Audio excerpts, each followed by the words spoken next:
اے پیغمبر صلی اللہ علیہ وآلہ وسلم، اپنے پروردگار عالی شان کے نام کی تسبیح کرو، جس نے انسان کو بنایا، پھر اس کے اعضاء کو درست کیا، اور جس نے اس کا اندازہ ٹھہرایا، پھر اس کو رستہ بتایا، اور جس نے چارہ اگایا، پھر اس کو سیاہ رنگ کا کوڑا کر دیا۔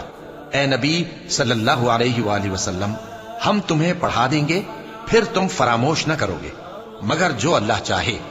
وہ کھلی بات کو بھی جانتا ہے اور چھپی کو بھی، اور ہم تم کو آسان طریقے کی توفیق دیں گے، سو جہاں تک نصیحت کے نافع ہونے کی امید ہو، نصیحت کرتے رہو۔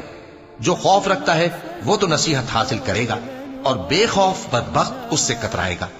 جو بڑی تیز آگ میں داخل ہوگا، پھر وہاں نہ مرے گا اور نہ جیے گا۔ بے شک وہ مراد کو پہنچ گیا جو پاک ہوا، اور اپنے پروردگار کا نام لیتا رہا اور نماز پڑھتا رہا۔ بات یہ ہے کہ تم لوگ تو دنیا کی زندگی کو ترجیح دیتے ہو، حالانکہ آخرت بہت بہتر اور ہمیشہ باقی رہنے والی ہے۔